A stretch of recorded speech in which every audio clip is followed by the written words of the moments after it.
Mes amis, bonjour. Le Club 700 s'ouvre encore pour notre grande joie, car le Seigneur a dit « Réjouissez-vous toujours ». C'est un commandement, n'est-ce pas, pasteur? Ah oui, merci. Et je suis en train de sourire, hein? Tout à fait, tu vois. Oui. Et je salue tous nos amis avec un cœur débordant de joie. Et Merci, tu sais, c'est une bonne chose que de se réjouir, parce que ça fait beaucoup du bien sur tout le corps humain. Tu le savais? Non. Ah bon, il faut le savoir. Et vous aussi, n'est-ce pas? Alors retenez ceci. Voici l'histoire de Bob. Il fut accro à toutes sortes de perversités, surtout à la pornographie. Jusqu'à ce jour, devant un écran de télévision, quelque chose s'est passé. Regardez. Un soir, on a frappé à la porte. C'était mon ex-petite amie. Et elle a dit « Salut, je suis enceinte. Et tu es le père. » À l'âge de 18 ans, la vie insouciante de Bob Curry prit immédiatement fin. Quand je suis rentré chez moi, je l'ai dit à mon père. Et mon père m'a dit « Eh bien, tu vas être un homme, pas un ver. Tu vas te marier. » Alors je me suis marié. Je ne pense pas quand je l'ai épousée qu'il y avait de l'amour. L'amour avait disparu. Alors j'ai bu. Je me suis mis à boire. Depuis le tout début du mariage, Bob était amer d'avoir perdu sa liberté et d'être coincé dans un mariage sans issue. Il s'adonna à la pornographie pour s'évader. Et il buvait avec ses amis dès qu'il en avait l'occasion. Il n'était pas rare pour nous de consommer 2 ou 3 bouteilles de gin ou 2 ou 3 bouteilles de vodka pendant le travail. Et puis nous allions au club de striptease jusqu'à sa fermeture. Parfois, on allait même encore chez quelqu'un boire un verre après ça. Son premier mariage échoua après 10 ans. Et il épousa ensuite Vicky en 1979. À cette époque, il était accro à la pornographie. Je buvais comme un trou. Je traînais dans des clubs de striptease. Je rentrais à la maison à 3 heures du matin. J'étais devenu une personne très lubrique. J'aimais tout ce qui n'était pas à la maison. Il fit de son mieux pour que Vicky fasse partie de son addiction. Elle n'aimait rien de tout ça. Je lui ai toujours dit qu'il avait besoin d'avoir un cirque autour de lui pour être heureux. Et ça, c'était difficile. C'est pour cette raison qu'il y avait toujours des tensions entre nous. Et elle n'arrêtait pas de dire « tu dois changer ». Et moi, je n'arrêtais pas de dire « non, je vais bien, c'est toi qui as besoin de changer ». Vicky demandait à Bob de l'accompagner à l'église. Il refusait à chaque fois. Nous n'avions pas un foyer paisible. Ce n'était pas la situation idyllique, celle que j'avais toujours espérée. J'ai prié pour lui, prié pour nos enfants, tous les jours. Je ne connaissais pas Dieu, je ne connaissais rien à l'église, je ne suis jamais allé à l'école du dimanche, je ne connaissais pas la Bible, je ne savais rien de Dieu, je ne ressentais rien dans mon cœur. En 2012, pendant que Vicky regardait chez elle un culte à la télé, Bob entendit le pasteur. Je passe tout près, juste au moment où il dit « Si vous pensez qu'en mettant 5 $ de plus dans le panier aujourd'hui, vous allez gagner les faveurs de Dieu, vous avez tort. Dieu n'a pas besoin de votre argent. » J'ai dit « C'est le premier pasteur que j'entends dire ça. » Je me suis assis et je l'ai écouté prêcher. Je l'ai regardé et j'ai dit que je voulais aller l'écouter prêcher. Ma femme a dit « Vraiment ?» Et j'ai dit « Oui. » J'ai dit « Où prêche-t-il » Elle a dit « Tu vois la grande église où tu n'as jamais voulu mettre les pieds ?» J'ai fait « Oh !» Mais j'ai répété que je voulais toujours y aller la semaine suivante. Je me suis retourné et j'ai monté les escaliers pour aller travailler. Et ça s'est passé comme vous et moi avons cette conversation, comme n'importe quelle autre conversation. Il y a eu une voix qui m'a dit aussi clairement que possible « Fils, je t'ai donné tant d'occasions de faire quelque chose de ta vie et tu les as toutes gâchées. Peut-être que tu devrais t'en remettre à moi. » Je suis allé m'asseoir à mon bureau. J'ai regardé et j'ai dit « Je ne sais pas qui tu es, si tu es Dieu ou quoi que ce soit, je ne sais pas. » Mais j'ai dit, tu as raison. Et je suis vraiment désolé. Je m'en remets à toi. Prends tout. Je ne veux plus de cette vie. Ce jour-là, Bob donna sa vie à Jésus-Christ. Il rejoignit rapidement un petit groupe dans son église. Je suis allé travailler et je suis rentré à la maison. J'ai regardé Vicky et j'ai dit, qui vois-je dans le miroir? Elle a dit, c'est toi. Pourquoi? J'ai dit, ce n'est pas moi. Elle a dit, Bob, Dieu peut changer les cœurs en un instant. Dieu a donné à Bob une paix qu'il n'avait jamais eue auparavant et un calme concernant des situations pour lesquelles il aurait été dans tous ses états avant. J'étais si différent que je ne me reconnaissais même pas. Je suis allé sur le terrain de golf, j'ai joué au golf un jour et quelqu'un m'a dit « Qu'est-ce qui t'est arrivé ?» J'ai dit « Je suis devenu chrétien. » « Toi, tu es devenu chrétien ?» J'ai dit « Oui. » J'avais toujours prié pour qu'il apprécie davantage sa famille ce qui est arrivé et c'est un vrai plaisir. C'est si bien de pouvoir nous asseoir et prier ensemble, en couple. Et nous prions pour la même chose. Et je trouve ça extraordinaire. Bob et Vicky sont mariés depuis près de 40 ans et ils ont 7 petits-enfants. Avec le recul, Bob remercie Dieu de lui avoir pardonné et de l'avoir transformé en un homme nouveau. La pornographie et l'alcool ne sont plus qu'un lointain souvenir. J'ai juste arrêté. Bien sûr, la tentation est réelle. La tentation est réelle. Et je sais qu'il y a beaucoup de gens qui regardent, qu'il s'agisse de drogue ou d'alcool, ce sont des dépendances terribles et des choses terribles. Mais je crois vraiment que s'il demande à Jésus de s'en débarrasser, il le fera. Il les fera disparaître. Vous devez vous repentir pour cela, et vous devez vouloir le pardon, et vous devez être capable de croire que cela est possible. Et parfois c'est très difficile, ça l'a été pour moi. Pendant 62 ans, je vous le dis, je suis une meilleure personne maintenant, meilleure que je n'aurais jamais pu l'être par moi-même. Jésus-Christ a fait cela pour moi quand je l'ai accepté. Je suis devenu une meilleure personne. Je suis devenu un enfant de Dieu. Je suis un de ses enfants. Comment pourrait-on être mieux? Quelle est la meilleure chose au monde? Préférez-vous avoir de l'argent ou être appelé enfant de Dieu? Je préfère être enfant de Dieu, le créateur de toutes choses. Laissez-moi être son enfant. Quand on parle des liens forts, très forts. Je crois que les liens les plus forts et terribles, c'est le sexe. Ah oui. Et on n'en sort que par une délivrance. Par une délivrance et par Jésus-Christ. En fait, il était accro. Et ils sont plusieurs comme ça aujourd'hui. Et il avait la volonté de changer. Il voulait arrêter. Il voulait faire vraiment... Il a fait des efforts, mais c'était humain. Tu sais, Massi, et puis nos amis qui nous suivent, nous devons comprendre qu'il y a des liens qui ont besoin d'un ministère de délivrance. Ce n'est pas une question de bonne volonté. On peut avoir de la bonne volonté. Prendre de bonnes résolutions. On peut prendre de très bonnes résolutions. Il faut une intervention divine. Il faut quelque chose qui vient d'en haut pour descendre dans le cœur de la personne et briser vraiment ces liens, parce que c'est des entités spirituelles à ce moment-là. Et plusieurs ont besoin de ça, Massi. Et l'humour. Oui. Devant un écran de télévision, c'est ce que Dieu utilise. Un serviteur parle, et puis... Oui, en fait, les voix de Dieu ne sont pas nos voix. Oui. Dieu a ses voix, Massi. Surtout lorsqu'il a pointé du doigt sur toi, il te veut pour le salut. Est-ce que c'est toi, en ce moment, que Dieu a pointé du doigt parce qu'il te veut pour le salut? Et tu es accro à quelque chose? Est-ce que c'est la pornographie? Est-ce que c'est la masturbation? Jésus est vivant. Il sauve encore aujourd'hui. Ou l'alcool. À tout de suite.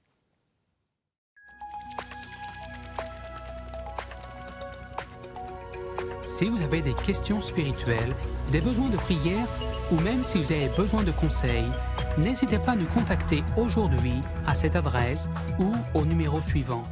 Nos conseillers sont là pour vous aider. N'oubliez pas, nous sommes là pour vous.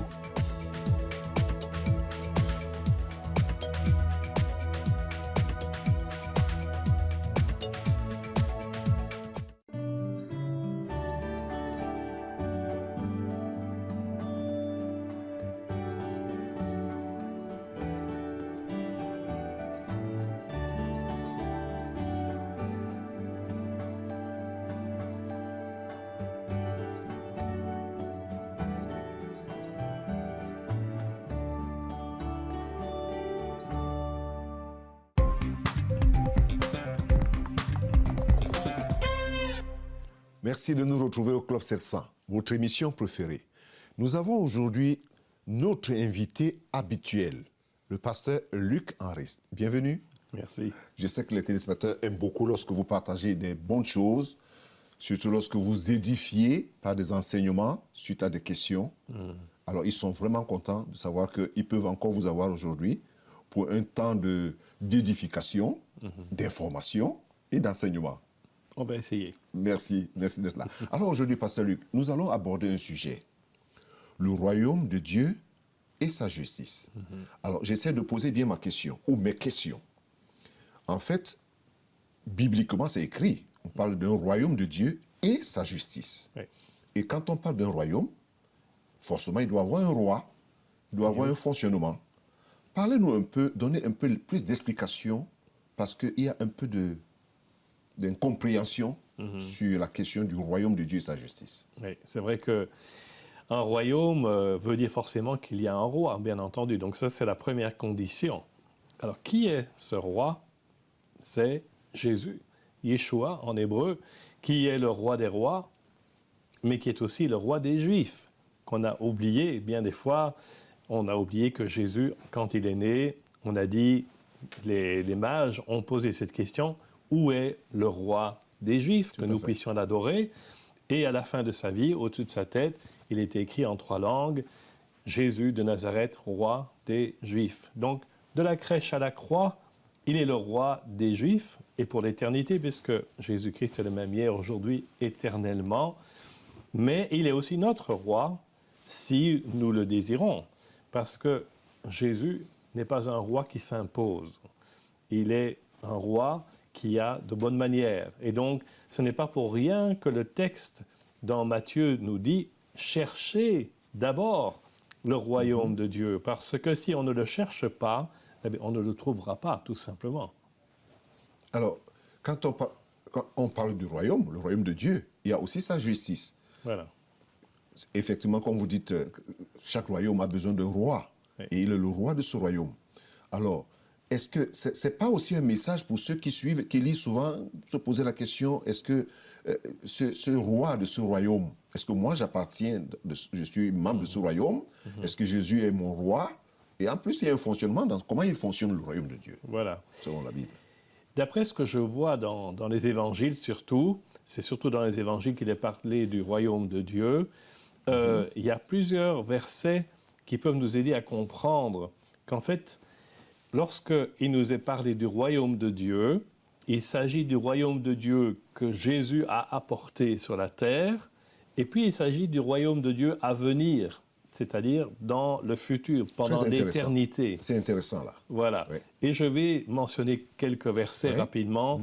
Dans Marc chapitre 1, verset 15, il est écrit « Le moment est arrivé et le royaume de Dieu est proche.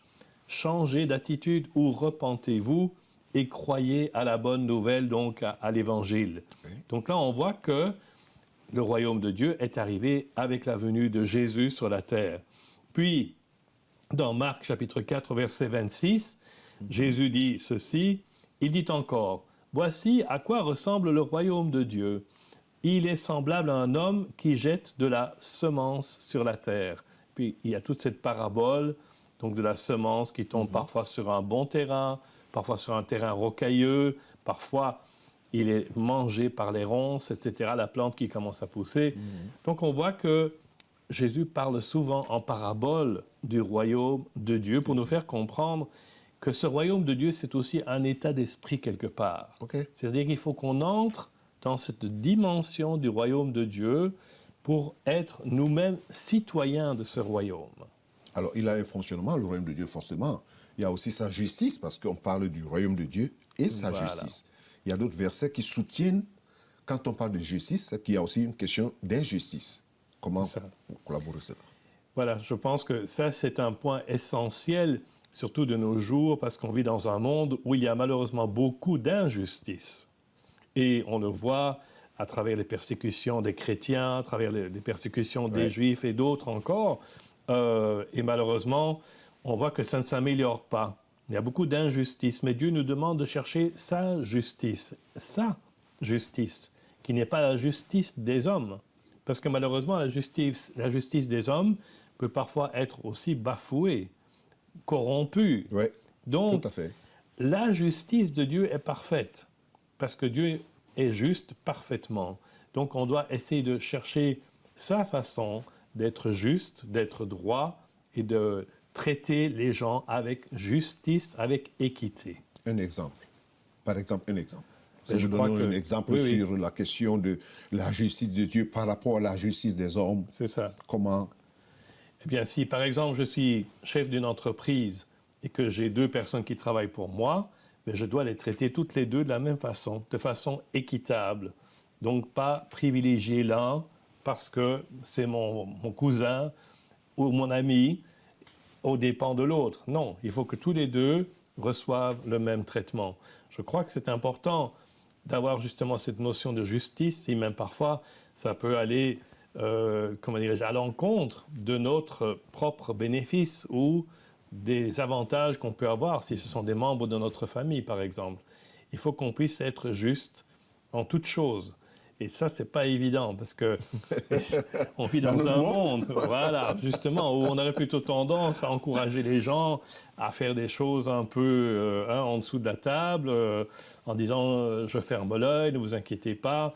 Non, nous devons, en tant que chrétiens, en tant que personnes qui aiment Dieu, qui aiment son royaume, qui cherchent son royaume et sa justice, nous devons être des exemples dans ce monde. Nous devons sortir du lot. C'est ça que ça veut dire être sanctifié. Ça veut dire être mis à part, montrer que nous sommes différents. Pas parce que nous sommes meilleurs, mais parce que nous connaissons celui qui est le meilleur. Alors, pasteur Luc, lorsque vous regardez notre monde aujourd'hui, en tant que pasteur, et puis quelqu'un qui fait beaucoup de conférences, qui intervient dans beaucoup de domaines, vous ne pensez pas que la justice aujourd'hui des hommes, c'est devenu comme, ou l'injustice aujourd'hui est devenue une sorte de culture? C'est une culture unique. Quel est le message quand on parle de chercher premièrement le royaume de Dieu et sa justice? Ce message, vous pouvez l'adresser à ceux qui vous suivent maintenant parce qu'il y a des gens qui vous suivent partout dans le monde. Ils se posent des bonnes questions et ont aussi des bonnes réponses lorsque vous expliquez quel est l'arrière-plan ou bien le fond du message à quelqu'un. Moi, je pense que tout d'abord, nous devons avoir le désir de chercher le royaume de Dieu et sa justice. Parce que si on n'a pas ce désir de le chercher, on ne le trouvera jamais. Donc, est-ce que nous avons cette attitude de cœur, moi d'abord, et vous aussi, tout le monde, à vraiment vouloir trouver le royaume de Dieu? Parce que Jésus dit, cherchez et vous trouverez. Tout à fait. Donc, c'est une promesse. C'est ça qui est merveilleux. Je suis vraiment ému en vous disant ces paroles, parce que c'est tellement beau. Jésus nous dit, si vous cherchez, vous trouverez. Et avec si condition. Voilà. Mais on doit avoir cette attitude de cœur, de dire, je veux te chercher, Seigneur. Je veux chercher ton royaume, ta justice. Je veux voir ta face. Je veux que tu sois reflété dans ma vie. Et ça, à mon avis, c'est la condition sine qua non, la condition première pour pouvoir justement entrer dans cette dimension du royaume de Dieu, pour que nous puissions être ses témoins sur la terre, qu'on puisse dire, vous voyez, celui-là ou celle-là, ils sont différents. Pourquoi? Ça m'est arrivé. Quelqu'un, un beau jour, est venu vers moi, m'a dit, pourquoi tu es si différent? Tu parviens à rester agréable, aimable, alors que les gens sont désagréables avec toi. Je dis, ça, c'est parce que je connais le roi des rois. Je connais celui qui tient tout dans ses mains.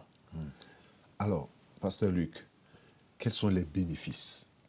Vous êtes en train d'inviter les gens ou quelqu'un maintenant qui vous suit à faire la paix avec Dieu. Il doit connaître quels sont les bénéfices de faire partie de ce royaume. Il y a des bénéfices, il y a des résultats. Bien sûr. Oui. Mais le plus grand bénéfice, tout d'abord, c'est qu'on devient enfant du roi. Et l'enfant du roi, il est prince. Voilà. Donc, en tant que... C'est un privilège. Voilà, fils du roi, fille du roi, ça veut dire que nous faisons partie de la famille de Dieu. Wow. Et quel privilège extraordinaire. Quand je pense à tous ces gens dans le monde, ces millions de personnes qui ne connaissent pas Dieu, qui sont désespérés, nous avons ce privilège de le connaître. Ouais. Et il nous connaît, ce qui est encore mieux. Tout à fait. Merci beaucoup, pasteur Luc. Vous avez entendu, vous avez suivi, c'est un privilège. Et un privilège unique que Dieu nous offre d'être appelés enfants de Dieu, fils du roi des rois. C'est formidable, n'est-ce pas? Mais ne nous quittez pas. À tout de suite.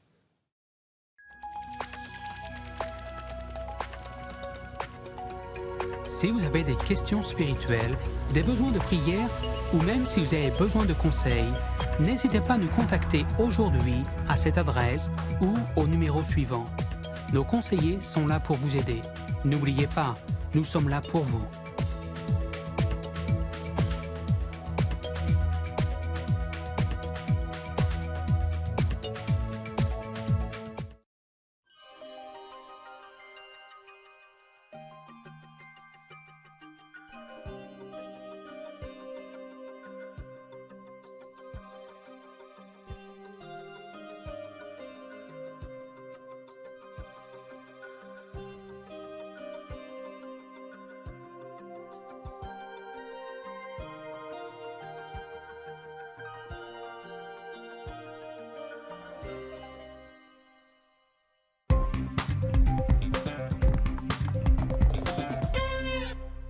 Merci de continuer cette émission avec nous. Les parents du petit Zibo rêvaient de voir un jour leur garçon en soldat défenseur. Mais un drame est venu briser ce rêve. Regardez. Vers la fin de sa grossesse, Madame Zhang eut le sentiment que son bébé était destiné à quelque chose de grand. Ses coups de pied étaient vraiment forts. Alors j'ai commencé à rêver qu'un jour il serait soldat dans l'armée. Je pensais aussi qu'il allait grandir et servir notre pays. Le couple fabriqua un drapeau chinois pour Zibo et commença à lui chanter l'hymne national. Mais bientôt, ce petit soldat tomba très malade. Ce que les Zhang pensaient n'être qu'un problème d'estomac s'est avéré être 4 trous dans son cœur, des problèmes vasculaires et un système immunitaire trop faible. Son système circulatoire ne se développait pas et il se mit à respirer rapidement. Ses lèvres devinrent bleues, ses pieds pâles et je pouvais voir qu'il souffrait beaucoup. Monsieur Zhang travaillait de longues heures pour économiser en vue de la chirurgie, tandis que Madame Zhang faisait du porte-à-porte pour demander de l'argent. Mais tout ce qu'il pouvait se permettre était du lait en poudre bon marché et des herbes chinoises qu'un voyant avait suggérées pour guérir Ziboé. Pendant ce temps, son cœur devint trop gros pour son corps sous-développé et il devint très faible. Il ne pouvait pas marcher du tout. S'il dormait sur le ventre, il risquait de s'étouffer et mourir. Alors je lui ai dit, n'oublie pas notre rêve. Si tu te bats bien, tu vaincras cette maladie et tu seras un vrai soldat. Mais Madame Zhang savait ce que le médecin avait dit. Ziboé mourrait dans les 6 mois s'il ne se faisait pas opérer. C'était comme s'il avait été condamné à mort. Je ne savais pas quoi faire. Puis j'ai pensé à une église chrétienne que j'avais vue à proximité. Je suis allée prier Dieu pour qu'il m'aide. Peu après, une connaissance parla de CBN à Madame Zhang. Quand nous avons découvert à quel point l'état de Ziboé était critique, nous avons tout de suite organisé et payé une intervention chirurgicale. Les 4 trous furent réparés. Il reçut des valves prothétiques et maintenant il est en parfaite santé. Il est plus fort que jamais et peut courir et sauter comme un enfant normal. La maladie cardiaque de Zibo a disparu. C'est difficile de croire que tant d'étrangers ont voulu nous aider. Mais maintenant, nous avons à nouveau de l'espoir. CBN nous a aidés à connaître Dieu et Jésus. Nous savons que Dieu a sauvé la vie de Zibo. Et maintenant, nous croyons qu'il sera un soldat de l'amour. Finalement, ce drame, ce désespoir s'est transformé en joie une immense, grande bénédiction aussi. en espérance, Oui. parce que CBN a opéré gratuitement, le cas. grâce à tous ceux qui Oui. font le don. Non seulement CBN a fait le travail, et les gens étaient contents, mais c'est aussi le salut. C'est-à-dire le salut qui Toute est la entré, famille. c'est toute la famille. Le salut est entré dans toute la famille. Et puis, vraiment, c'est encourageant. L'amour de hein. Dieu apporte C'est toujours encourageant. le salut. C'est pourquoi les gens doivent vraiment être encouragés. En fait, Dieu donner. écrit droit avec les lignes courbes. Oui, C'est-à-dire, tu le c'est- dis souvent. Oui, c'est pas toujours ce que nous voulons qu'il Oui. nous donne, mais il nous donne toujours ce qui est meilleur. Oui, Tout à fait. vraiment, vraiment. Alors, pour le faire, c'est très simple. Allez sur le site, allez dans nos bureaux régionaux et puis faites vos dons. Et vous êtes des ambassadeurs donnant l'amour, la paix et surtout le salut. Tout à fait, merci. Bien, nous sommes à votre rubrique préférée, questions-réponses, maintenant avec le pasteur Kofi. Pasteur, est-ce que Dieu nous écoute mais décide de ne pas nous exaucer? Ou alors, c'est Satan qui met une barrière entre lui et nous, ce qui l'empêche de nous écouter? Ah, oui, je comprends. Oui, en fait, lorsque nous prions, c'est pas que Dieu ne nous écoute pas ou bien il ne nous exauce pas. Il y a aussi, c'est vrai aussi que par moments, l'ennemi s'oppose. Mais la première chose que nous devons savoir, Massi, qui est très biblique, c'est que la Bible nous enseigne que nos péchés sont une barrière entre Dieu et nous. Oui. Alors, lorsque la personne prie, il faut que la personne se rassure que la première barrière qui doit être ôtée, c'est le péché dans sa relation avec le Seigneur. Parce que c'est ce que la Bible dit. Bien Ce sûr. sont vos péchés qui mettent une barrière entre vous et votre Dieu. La seconde barrière, c'est la haine de Satan, l'ennemi. Il peut aussi mettre des barrières. Et il aimait souvent lorsqu'on lui donne cette opportunité de le faire. C'est-à-dire qu'on est ami avec lui, parce qu'il y a des gens qui font ami avec l'ennemi, mais ne le savent pas. On lui donne cette opportunité, oui, on lui donne cette opportunité par nos doutes, par la peur, par beaucoup de choses. Et ça lui donne un terrain libre. Il peut aussi mettre des barrières. L'autre côté, c'est que Dieu peut aussi ne pas d'abord répondre directement ou tout de suite parce qu'il est en train de vous préparer à quelque chose de plus grand. Amen. C'est important de le savoir.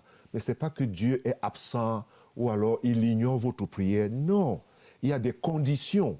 Les prières ont des conditions. Dieu exauce toujours, mais il y a des conditions massives. Important. Très bien, et Dieu a dit, si ma parole demeure en vous, que vous demeurez dans ma parole. Oui. Donc, il faut avoir une base. Oui, mais... la base de la parole de Dieu pour pouvoir prier. Oui, tout à fait. Comment communiquer avec Dieu avec certitude? Ah, là, c'est une très bonne question. Je voudrais dire à tous ceux-là qui cherchent la communication avec Dieu et avec certitude, de croire aux Écritures, à la parole de Dieu.